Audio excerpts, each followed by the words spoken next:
ఈరోజు మన టాపిక్ బ్రహ్మముహూర్తం. బ్రహ్మముహూర్తంలో ధ్యానానికి మాత్రమేనా లేకపోతే సృష్టి కార్యానికి కూడానా ఈరోజు మనం తెలుసుకుందామా? బ్రహ్మముహూర్తం అంటే దేవతల సమయం అంటారు. ధ్యానం చేయడానికి అత్యుత్తమ సమయం కూడా అంటారు. యోగులు, ఋషులు అందరూ ఈ సమయంలోనే ధ్యానం చేస్తారు. కానీ ఇంకోవైపు ఈ మాట కూడా వినిపిస్తుంది, గృహస్థులు ఈ సమయంలో సృష్టి కార్యం చేస్తారు అని. అంటే భార్యాభర్తలు ఈ సమయాన సహజీవనం చేస్తారు అని.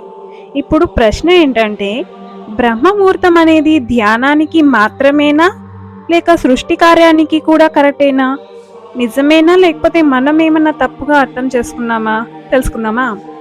అస్సలు బ్రహ్మముహూర్తం అంటే ఏంటి?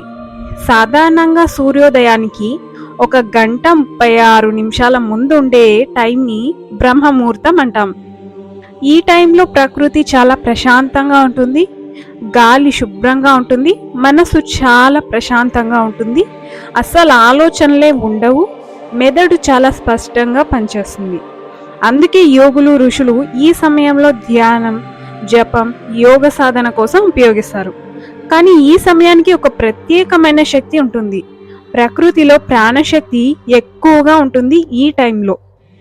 మన భారతీయ సంస్కృతిలో గృహస్థాశ్రమం కూడా చాలా ముఖ్యమైనది. గృహస్థుడు అంటే ఎవడు?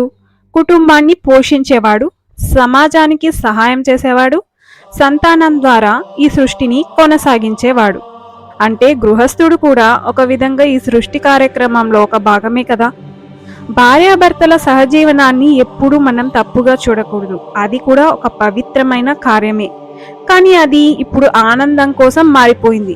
ఒకప్పుడు అది సృష్టి కోసం మాత్రమే ఉండేది.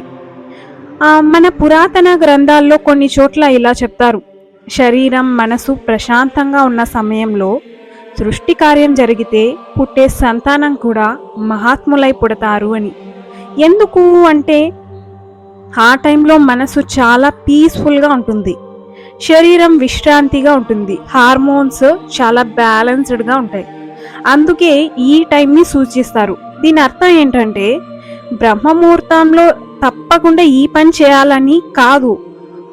మనం అనుకుంటాం కదా చాలామంది, నాకు పుట్టపోయే పిల్లలు చాలా మంచి వాళ్ళై ఉండాలి అని. అందుకోసం ఇలా చెప్తారు. బ్రహ్మముహూర్తం ఎందుకు ఇచ్చారంటే మనిషి తన చైతన్యాన్ని పైకి తీసుకెళ్ళడానికి. ఈ సమయంలో ధ్యానం చేస్తే మనసు తొందరగా స్థిరపడుతుంది, ఆలోచనలు ఉండవు, ఆత్మ చైతన్యం పెరుగుతుంది. అందుకు యోగులు ఈ టైంని కేటాయించారు మనకు. ఒక గృహస్థుడు మరియు యోగి మధ్య ఏమన్నా డిఫరెన్స్ ఏమైనా ఉందా? యోగి యొక్క లక్ష్యం వేరేగా ఉంటుంది, గృహస్థుని లక్ష్యం వేరేగా ఉంటుంది.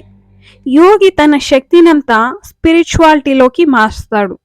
కానీ గృహస్థుడు కుటుంబం కోసం, బాధ్యతలు, సంతానం, సమాజం, ఇలా తన శక్తిని వినియోగించాలి. ఇలా అన్ని విషయాలు చూసుకోవాలి.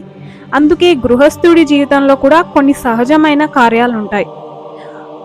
మనిషి శరీరంలో మన శక్తిని కామం నుంచి ధ్యానం వైపు మార్చాలి. అదే బ్రహ్మచర్యం యొక్క అసలు అర్థం. గృహస్థుడు ఎప్పుడు 2 విషయాలని ఖచ్చితంగా గుర్తుపెట్టుకోవాల్సి ఉంటుంది. మొదటిది, సహజీవనం ఒక పవిత్రమైన విషయం. అది కేవలం కోరిక కోసం కాకుండా సంయమనంతో ఉండాలి. రెండవది, బ్రహ్మముహూర్తం వంటి పవిత్ర సమయాన్ని ఎక్కువగా ధ్యానం, జపం, సాధన కోసం ఉపయోగించాలి. అప్పుడు మన జీవితమే మారిపోతుంది. ఫర్ ఎగ్జాంపుల్, ఒక ఫార్మర్ దగ్గర ఒక మంచి విత్తనం ఉంది. అతడు దాన్ని 2 విధాలుగా యూజ్ చేయొచ్చు. ఒకటి, విత్తనాన్ని తినేచ్చు. సెకండ్, భూమిలో పెట్టి పెద్ద చెట్టుగా పెంచొచ్చు. అదేవిధంగా మన బాడీలో కూడా ఉన్న శక్తిని భోగానికి ఉపయోగించవచ్చు, స్పిరిచువాలిటీగా కూడా చేంజ్ చేయొచ్చు. అది ఎంచుకోవడం అనేది మన చేతిలోనే ఉంటుంది కదా. కాబట్టి బ్రహ్మముహూర్తం అనేది అంత పవిత్రమైన టైం. ఈ సమయంలో మనం సృష్టి కార్యం చేస్తామా లేదా ధ్యానం, జపం, యోగం చేస్తామా అనేది ఎంచుకోవడం మన చేతిలోనే ఉంటుంది. సృష్టి కార్యం కోసం అయితే ఓకే, కానీ భోగం కోసం ఎప్పుడూ యూజ్ చేయకూడదు ఈ